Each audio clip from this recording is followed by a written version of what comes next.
Okay, so nobody's getting the truth from the mainstream media, folks. It's well past time to open your eyes, your ears, and your mind. Do your own research because something isn't right here. And if you can't see that, you are not paying attention, folks. It's the opportunity to forge for ourselves and for future generations a new world order. A world where the rule of law, not the law of the jungle, governs the conduct of nations.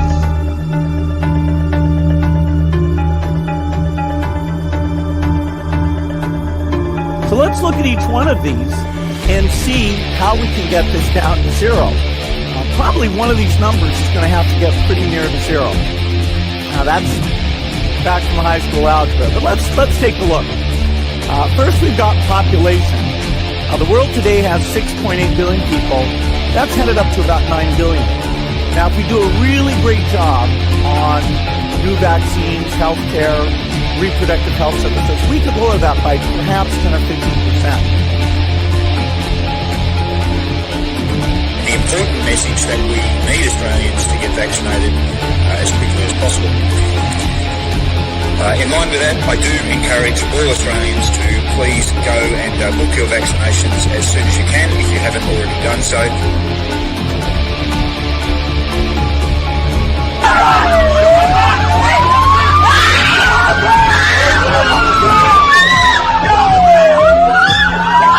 Emma, get away!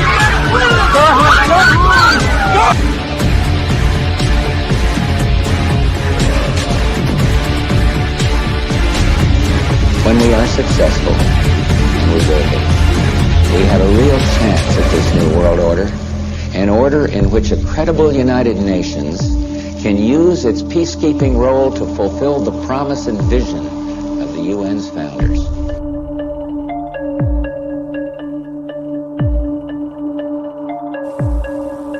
Okay, we need to stand up against this tyranny, folks. Stop giving away your freedoms and liberties, because the more you give up, the more these people will take until you have absolutely nothing left. That's their agenda.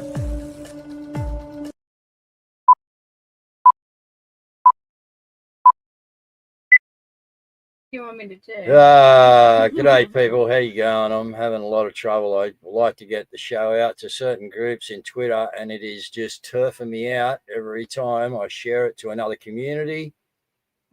I'm getting banged.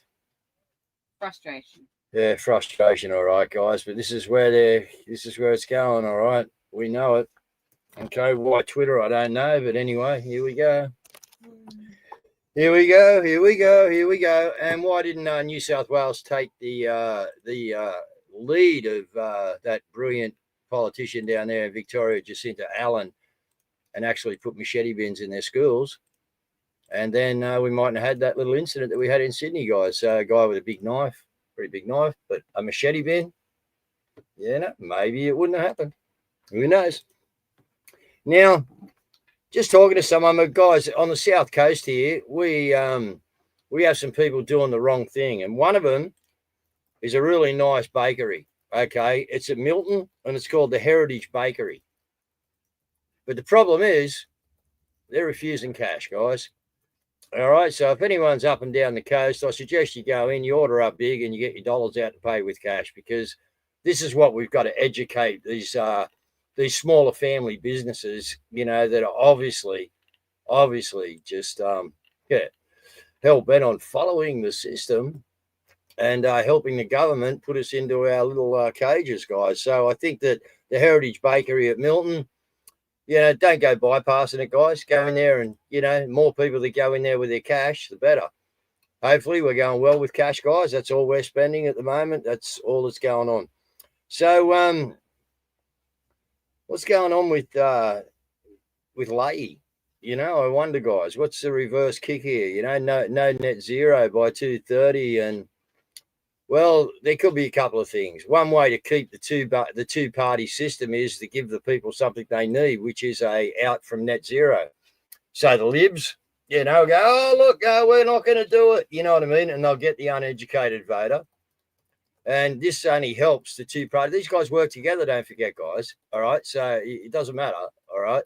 So to collect or keep the the two-party system narrative where they can hide, fudge, and do whatever they want with the votes.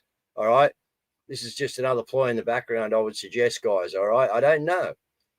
Maybe Albo's, they see that Albo and the people are waking up in Australia and we're starting to kick up a bit of a stink, and maybe Albo needs a shunt. Although, as Caz was saying earlier, he's not going to give up power, and he does have, all the positions needed at the moment to keep power.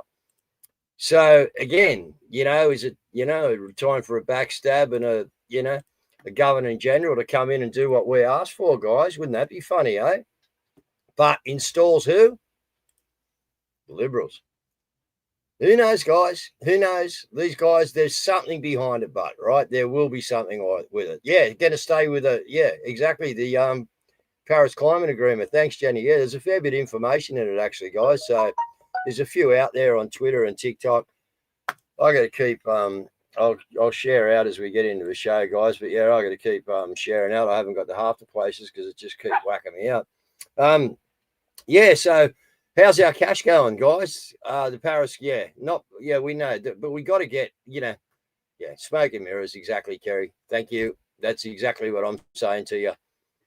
They're all the libs are shitting themselves, Franco. Look, I think they all understand that the climate of the Australian psychic is starting to turn on these politicians, because we're seeing the underhanded shit, you know what I mean, that's going on. So, and the one for me was Albo wearing the T-shirt. That was just like, I can't. Anyway, we know what's going on in the background, guys. So now, Cooper Stevens from the NSN, all right, the National Socialist Network, all right, our Nazis, all right, apparently has been stood down from his job today, guys. So they're pushing this thing to use it for new laws again. So it looks like Caz could have dropped the feet down off the table and put a coffee down for a minute. So I might get her in while I continue to. I've got nowhere to me sharing, Caz. I got to get it out to Twitter. So that's all right. I'll start going through everything. No, yeah. I didn't say that. Look, I'll start going through everything so that you can catch up. All right, so we got heaps of stuff going on as per usual. First up, the digital flyers, guys. This is really important. So now this is Craig Vine and Penny have put in heaps of work, and it's a Google Drive which looks like this.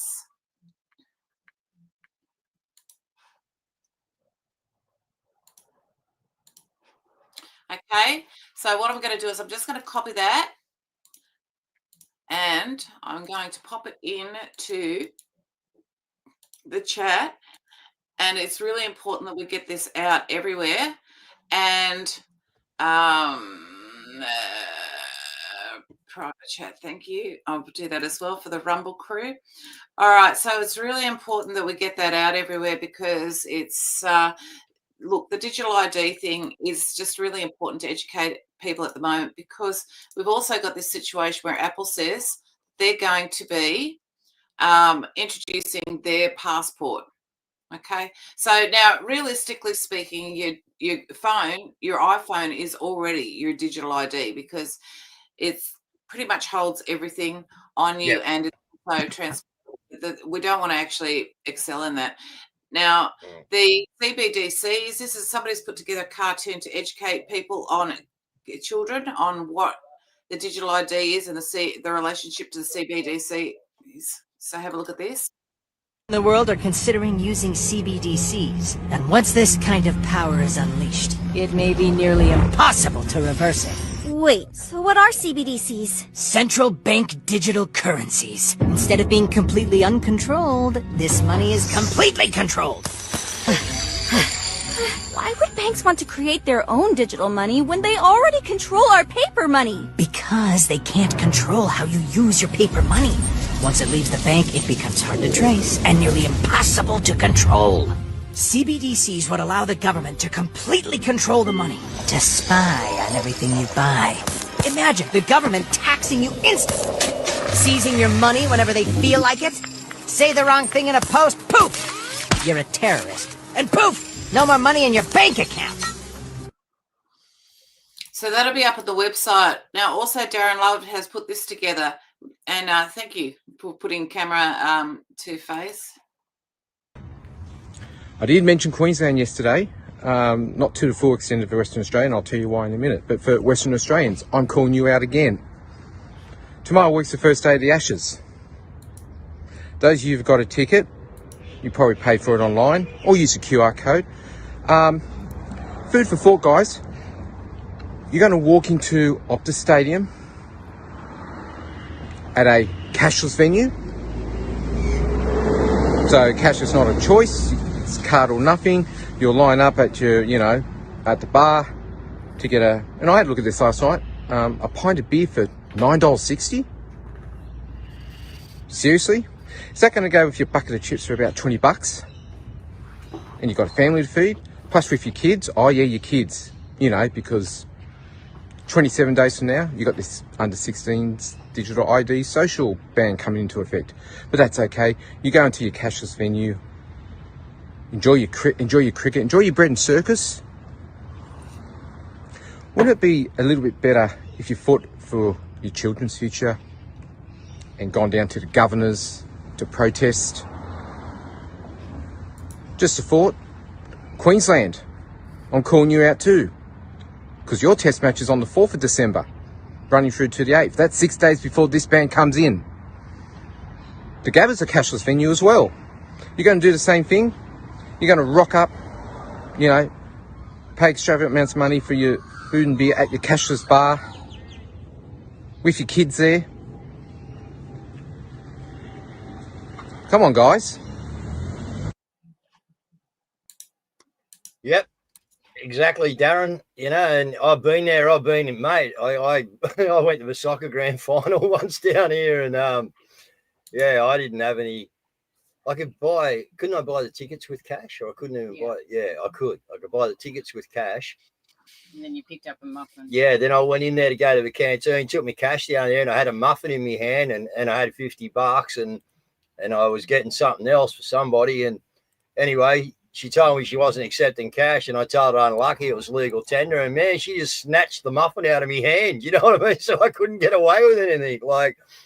So yeah, the problem is we got people enforcing this bullshit. As I say, the Milton Heritage Pie Shop guys, bakery, wake up yourselves down there in Milton, guys. All right, not on. Well, yeah. Look, I don't know. What are we going to do? We just keep on fighting. Look, we're having a lot of good people coming forward and saying stuff that's excellent at the moment. Now I'm going to pop this into the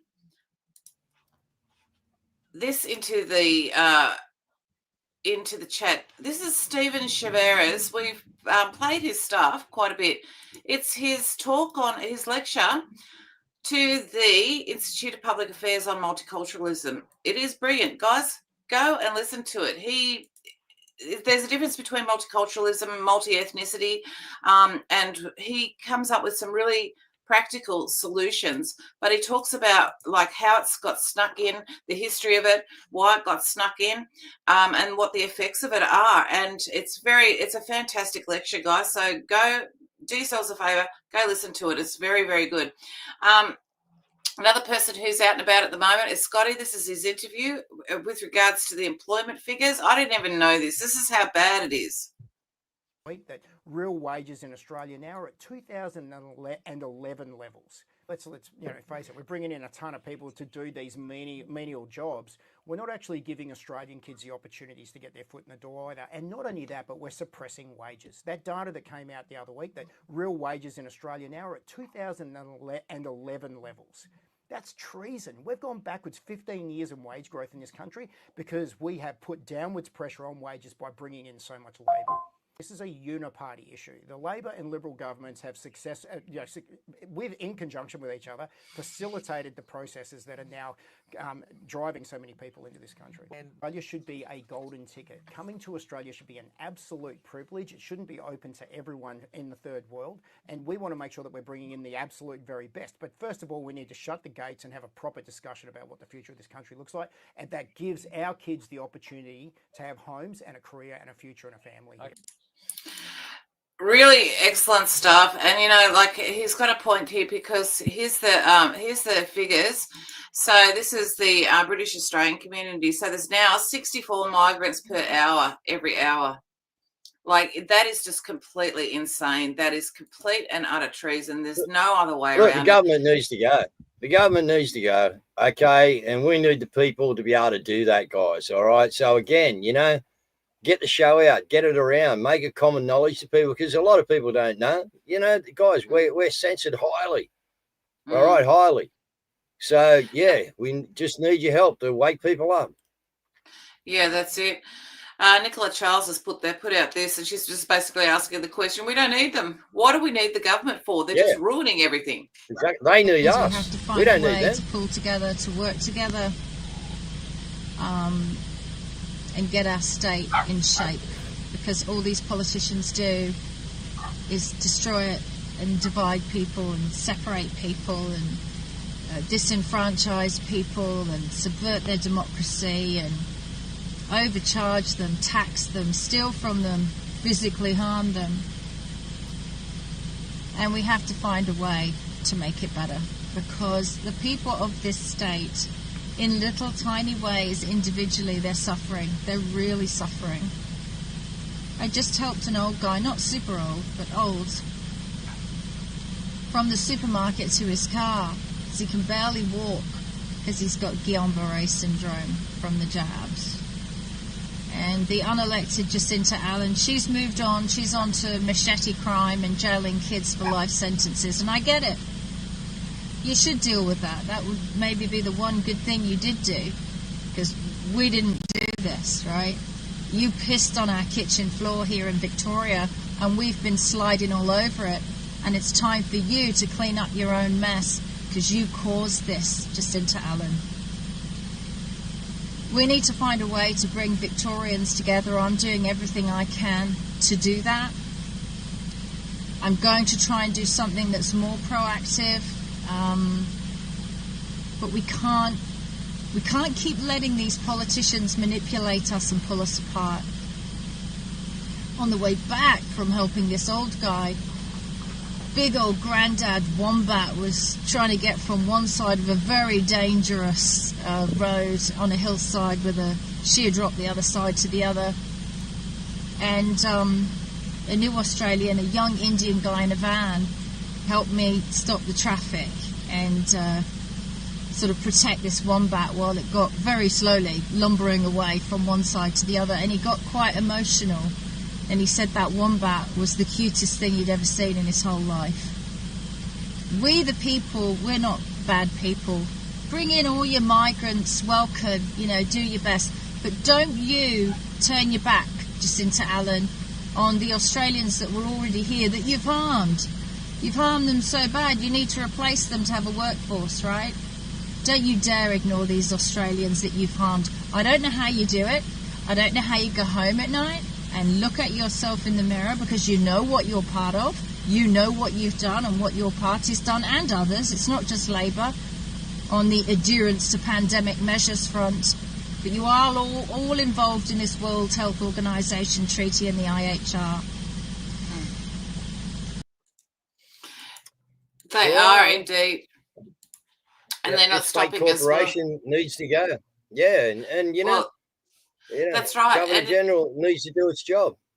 Yeah, and the WEF's even calling for the digital ID now. Listen to this. Anonymity on social media. In our countries, no one can walk the streets with a mask on their face or drive a car without a license plate. No one can send packages without showing an ID or buy a hunting weapon without giving their name. And yet, we are allowing people to roam freely on social networks without linking their profiles to a real identity. This paving the way for misinformation, hate speech.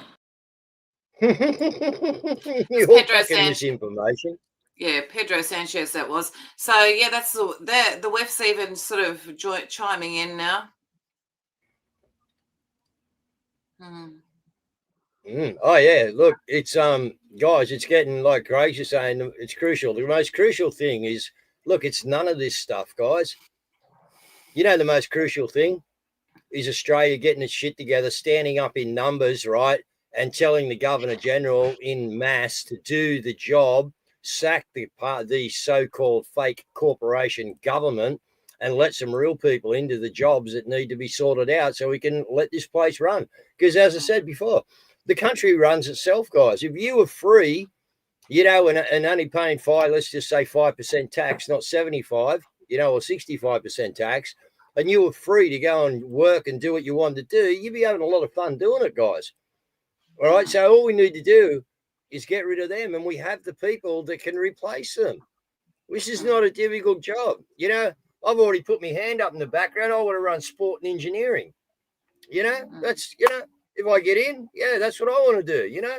But we've got people out there that, you know, are capable, quite capable of running structures. Why? Because the structures are already there and they work. It's when they get to the top, guys, that they're infiltrated, right, and you know, turned against us. All right, but the actual structure of what makes our society work will work itself. It will just turn up and do it. You know, we're just getting right till it's funded. Well, that's right. And look, here's a couple of examples. Sean Ambrose has chimed in on Pine Gap. Pine Gap does not serve the interests of Australia, let alone the United States. Pine Gap serves the interests of Israel. The United States is merely a proxy for the Zionist regime. If we were truly a sovereign nation, our members of parliament would not be licking the boots of the United States, nor would they be taking money from Israel. Let me know what you think in the comments. Interesting. And then, look, we've got this situation in Melbourne. These are Aboriginal peoples claiming land rights. Check this out. Our ancestors' footprints. The MCG is our traditional area where we had our corroborees, where the government house is the camping ground between Wurundjeri and Woonwurrung. Dights Falls is our initiation grounds. We want to be able to speak for waterways, the land, the sky, everything. And our community is going to benefit from being able to do what they want to do on their own country. And it's probably been since about 1856 that this has been in the pipelines, so it's about time that it's coming back for us to speak for our country. So we voted no. We voted no. Yeah, we voted no, but it doesn't matter because they just need to do what they need to do, Caz, you know, and do what I mean? Distractions left, right and centre, guys, while they bring all this bullshit in. Yeah, exactly. Look, here we've got the climate scam, though. People are waking up and they're actually making posts about it. Here's what Captain Cook got off 250 years ago. Over there in Sydney, and this is the first place where Captain Cook put his boot when he landed in Australia in 1770.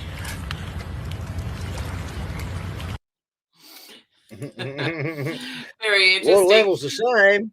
Now, we've got a newbie to the thing, and I always like featuring newbies, but what I like about this is quintessential Aussie humour, Aussie satire. So this is the Indian girl. But living in India as a first-gen Indian, many people have been even more rude towards me, saying I am not Indian, that I am mocking them. But racism is not funny. And just to clarify, a few people said I should have an Indian accent. Well, this is my Indian accent, because yes, they do not understand me when I speak in my Australian accent.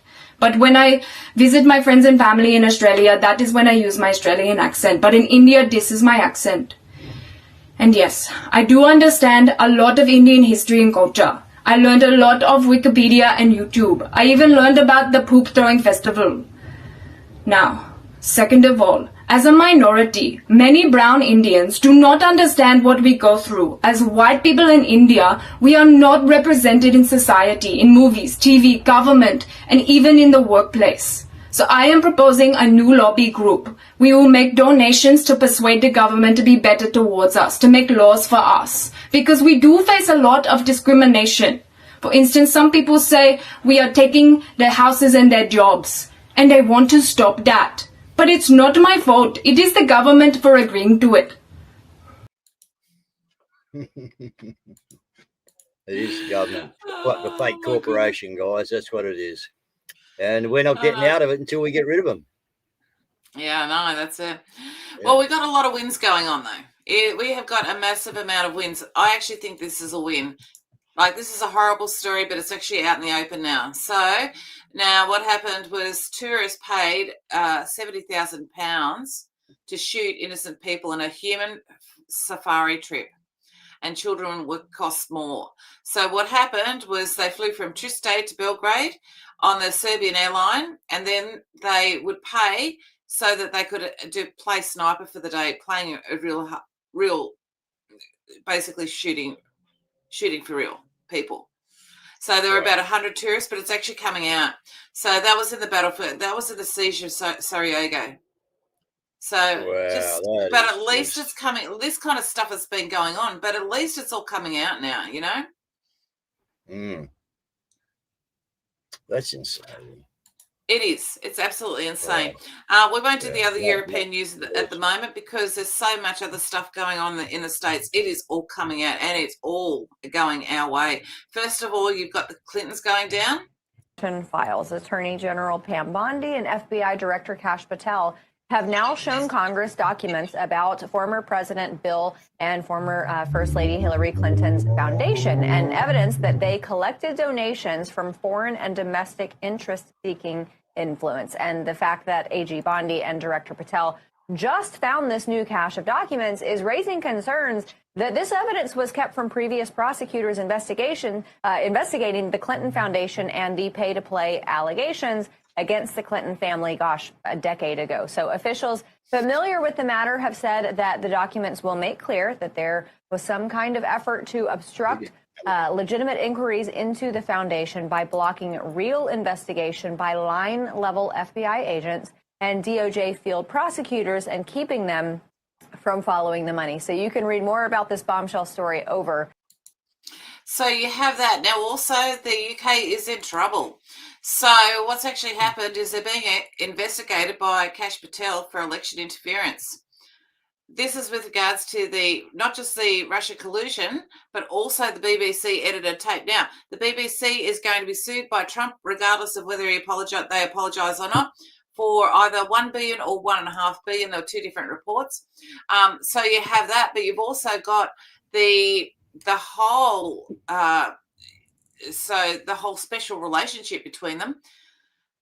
Very interesting. So very interesting times as far as like all the of Democrats are pushing hard to try and get Trump involved with the Epstein stuff. They're just going hard, mate. Like, however, in her book, she's always maintained. Virginia Jeffrey has always maintained no, Trump had. I never saw him. He was never on the island. That's and the Democrats are saying that she visited Trump at the White House and they made the deal that's how she would portray him in the book. You know, they're just going for it, mate. They are absolutely going for it. Well, they are, and they stopped the Epstein files coming out. Tim Burkett, Republican Tim Burkett, has leaked that today. Hey everybody, Tim Burchett in Washington D.C. today, of course, trying to open up the government, but I tried to make them release the Epstein files, and I was blocked by the Democrats. This is all gamesmanship, folks. It's not about releasing the files. If they had something on Trump, they would have released it. Biden had it for 4 years, and they hate Trump more than anything in the world. And so now they blocked it, and so they can piecemeal the truth and the half-truths, both sides, of what really went down with Epstein. And it's kind of disgusting, really. But I tried. That's all I can tell you. So you have that, but also what's going on is so Greg Price is reporting that Gavin Newsom's former chief of staff was just arrested by the FBI and charged with bank fraud, wire fraud, and conspiracy to defraud the United States. Well, at least he's not a pedophile like the rest of them. Well, they're going for the easy ones to prove, though. And have you noticed that? It's like the same thing as with the mafia, how they got rid of the mafia. Yeah, it was on tax evasion. So it's very, it's actually really super interesting. Now, also, it looks like the same. Abe Saffron the same here in Australia. They couldn't get him anything, but they tried to get him, or they put him in jail on tax. You know what I mean? He's a bad bloke, but they couldn't pin him for anything, you know? Well, that's it. Now, it looks like the Ukraine war might be over as an well. offer that the Ukrainians have accepted, which is to enter into a ceasefire and into immediate negotiations to end this conflict in a way that's enduring and sustainable and accounts for their interests, their security, their ability to prosper as a nation. We'll take this offer now to the Russians, and we hope that they'll say yes to peace. The ball is now in their court. And but again, the president's objective here is, number one, above everything else, he wants the war to end. And I think today Ukraine has taken a concrete step in that regard. We hope the Russians will reciprocate. So you have that. That's a win for us. You also have the IRS has been caught red-handed fabricating information to take people to court. Look at this. We got him. We finally got him. We caught the IRS red-handed. For years, they've been telling you, the American people, to pay up or else, waving around those so-called official transcripts and certificates as if they were gospel. Well, guess what? They're frauds. Fabricated. Phantom tax returns the IRS claims that you filed but can't produce because they never existed. Here's the crime. An IRS agent falsified the records. A supervisor covered it up. The DOJ marched into court and used those fake records against Americans, and then admitted under oath they have no signed returns to back it up. That's not sloppy paperwork. That's RICO fraud, a criminal enterprise operating under color of law. And it doesn't stop there. Judges looked the other way. Clerks issued phantom orders. And the whole rotten system circled the wagons to protect itself. Multi-layered fraud. IRS, DOJ, and the judicial system. This is enough. Enough to prove the IRS is not a tax collector. It's a criminal cartel preying on its own people, and when an agency survives only by fabricated evidence, it's not just corrupt, it's illegitimate. It's time to shut down this. You also have 5,000 new police resigning. All right, guys, breaking news. The NYPD has 5,000 officers that are going to be resigning effective January 1st, 2026. I just dropped the report. Make sure you share it out. Get it out to all your people. And wow. I know.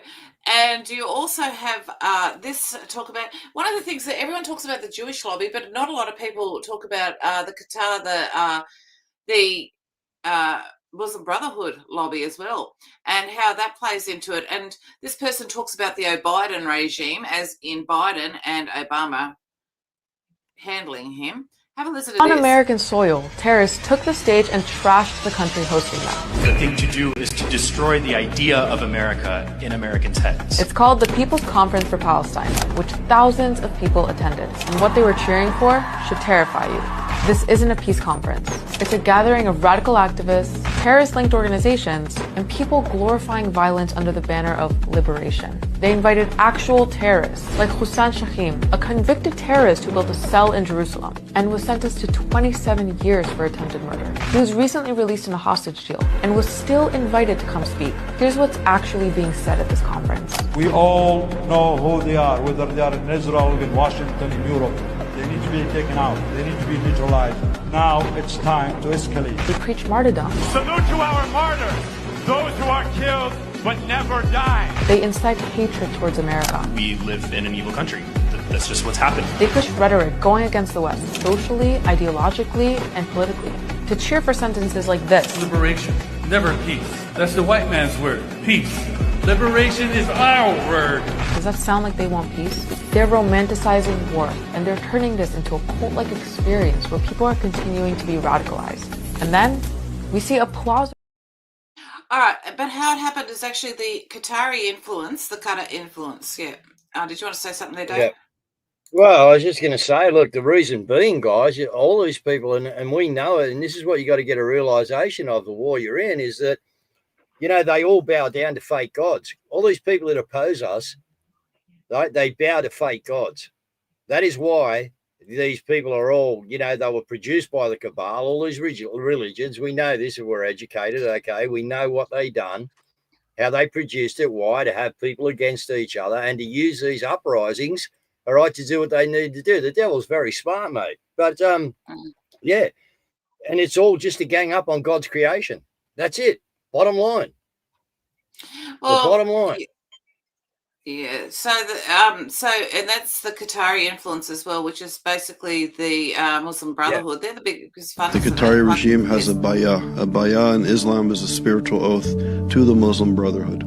Yosef Qaradawi, who was the spiritual head of the Brotherhood for many years, always preached that the true believer, the true Muslim, is obligated to complete the work of Hitler. This character was welcomed by the British establishment, and he helped to create, he was the founding director of Islamic Studies in my alma mater at Oxford University. Welcomed into, the upper echelons of, the British establishment. Assalamu alaikum. It is with enormous pride to pay tribute to this remarkable center. So is it any wonder that Middle East studies at Oxford or Islamic studies at Oxford, these very important institutions, are turning out apologists for the Muslim Brotherhood, apologists for Hamas, apologists for the Iranian revolutionary regime at places like Oxford, at Yale, and other centers. We estimate that they're playing with over $1 trillion in assets to invest in Western institutions to influence Western society. Yeah, and look, we know that it's not the average Muslim, guys. That's not what we're saying. It was talking about the special interest groups that kill the average, usually kill the average Muslim because they're not. So anyway, but look, here's there's a country that has actually just had their celebration. I have to bring them in. You have to look at the polls. Before we go there, Caz, on that same subject, someone just mentioned something, Babylon. Picture it like this, guys. All right, that, God had to take us out of Babylon earlier, okay? But, Babylon, more or less, is just a description of something that has the people enslaved, So the Babylon, again, that we're talking about here is actually the system that we've allowed to enslave us, the beast that we talk about, okay? That is Babylon, guys. Have a think about that, because that's what it is. It's run by the devil. All right, so the polls, they've just had their National Day. Have a look at this. So we're a couple of hours, even more now, into this march. It's glorious. There are flags absolutely everywhere, as you can see. Still flares being ripped. Remember, there was a total ban on flares. And still, in this later evening time, you see children everywhere. Even where the flares are ripped, it's something beautiful. They say far right, they say white supremacists, they say it's aggressive. Show me.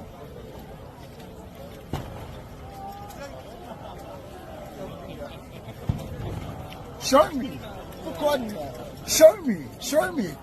It's beautiful. It's beautiful. This is what Polish people. You've got to make us out that we're maniacs, bro.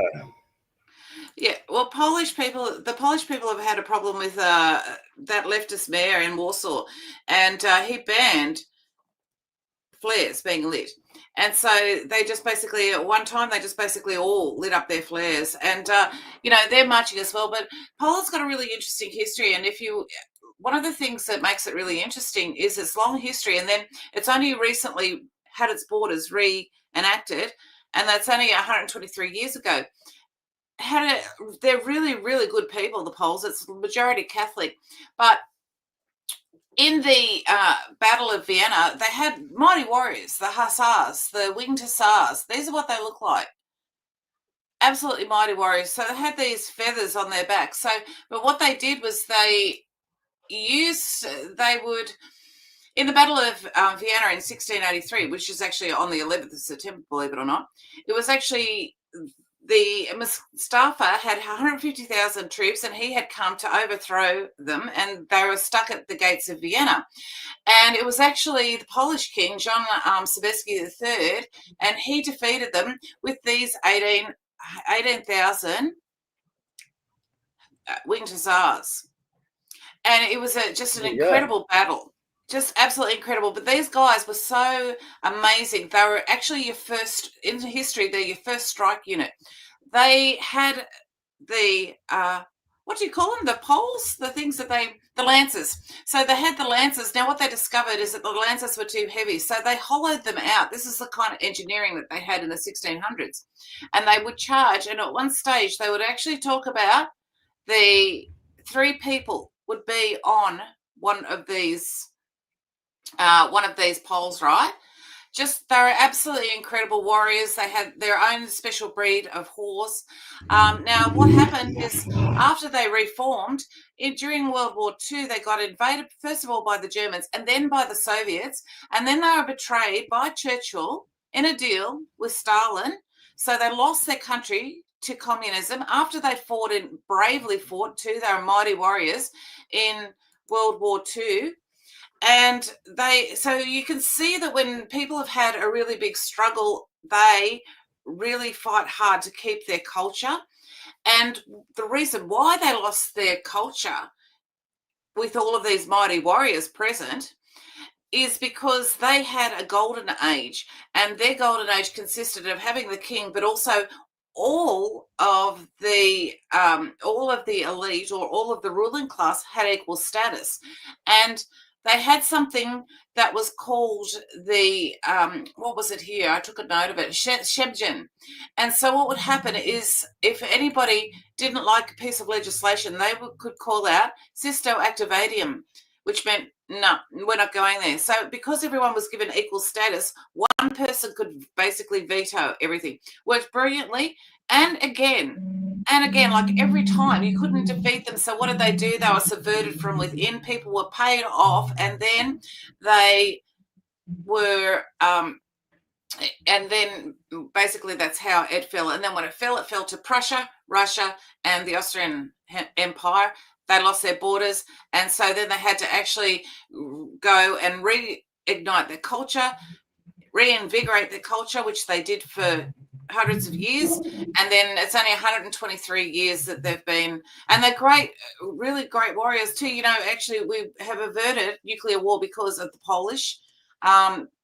Just amazing feats, amazing people. So it's really interesting when you see how proud they are of their culture and how they're willing to fight to keep their culture and how important it is to them. And I thought that was interesting. I thought everyone should like to know that. Yeah, it's good history. Yeah, the problem with me is, everyone needs to save themselves from the culture, guys. It's as simple as that, all right? Save your culture because they're going to wreck it, man. They already are destroying it right now. They're destroying you, your kids, your future, everything. So, yeah, the fake corporation must go. And it must. All right. In honor of the polls, we're taking... got Sabatayan taking us out with the Wing to Czars. Dave, if you'd like to wrap up and close the show, I shall hit play. Yeah, okay. Yeah, guys, just look, cash, all right. I was at Bunnings today. I had to go out that way, but we're using cash, all right. I had to go miles south to get a normal hardware store. So, yeah, I couldn't do that with what time I had today. But, yeah, I used me card, my tradie card, and then I gave her the cash. And I just said to her, how's the cash going over the last couple of days? She went, oh, cash is cool. She said, everyone's using a lot of cash. So I don't know.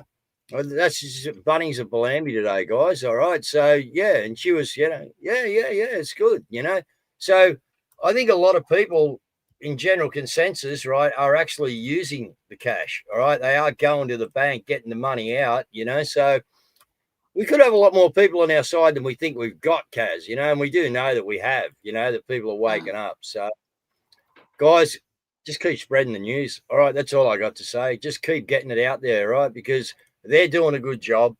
The mainstream media now is bringing all this bullshit out to the normal people. What we've got to do is be able to fill them in on the real reasons, all right, and that our government is fake and it shouldn't be there.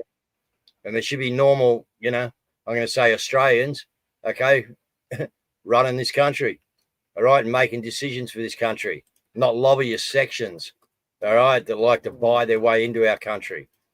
And that's how the WEF works, guys. You know that. They work through the lobbyists to get the direction they want to go. So if you're not happy on that direction, as I said 1,000 times before, be the change you want to see. Let's go and spend some cash, guys. Good night.